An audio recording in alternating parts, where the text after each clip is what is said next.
Everyone, it's Melissa from 1000+ Books to Read.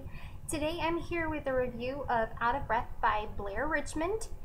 Here is the cover.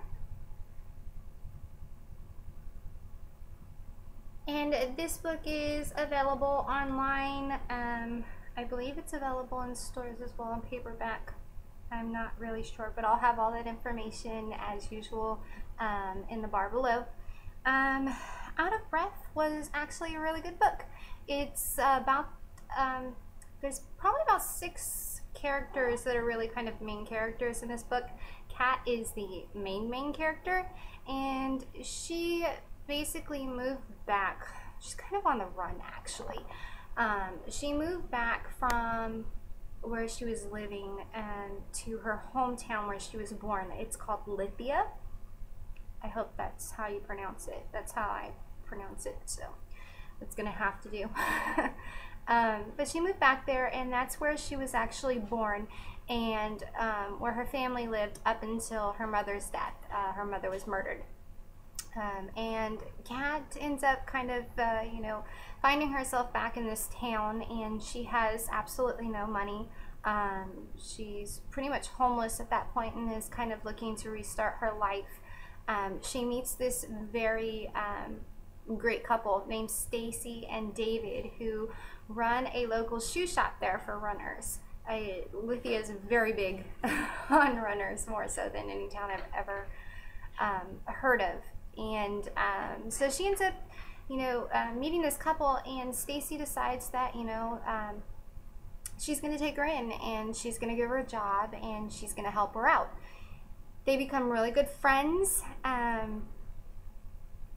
and they run together, they train together, and there's a lot of mysterious stuff that kind of happens in Lithia. There are mysterious deaths that are believed to be caused by bears, or that's what the police are saying is going on. Other people have different ideas, and it kind of starts to play out in the book that there may be vampires. And we end up learning about a guy named Roman, who is this actor, local actor there, and he's a little bit of an odd character, and you come to find out that he's a vampire, kind of a normal vampire. And then there's this other guy named Alex who's in the story as well, and he works at a co-op, and he's a vampire, except he's a really different vampire and a very unique vampire. In fact, I think this is the first time that I've ever read about this type of vampires. We're used to the Twilights, where they're feeding on animals instead of humans, and the Carolyn Sparks series, where vampires feed from bottles, synthetic blood. This is the first book I've ever heard where a vampire actually uses the life force from a tree, and is called a sap sucker because he sucks the sap out of the trees. So that was a really interesting take on vampires. It was very unique.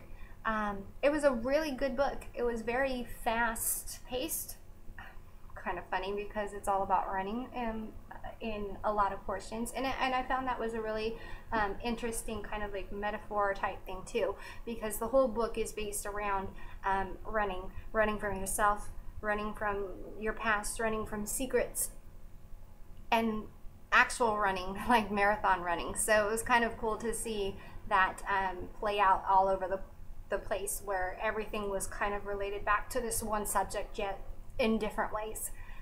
It was a really good book. I don't know what more I can say about that. A very fast read, very light read. There was not a lot of drama or seriousness. Not a lot of comedy either. No, not a lot of comedy. So it was just, a good story about your past and running and vampires and life and the choices that you can make, good and bad, good versus evil type stuff. So yeah, I suggest you take a look at it if you haven't before. It's, like I said, definitely a unique version of what vampires are. So that's about it. Of course, I would love it if you could subscribe, share us with anyone you think may enjoy our YouTube videos or our blog where most of our reviews are done. Until next time, take care. Bye.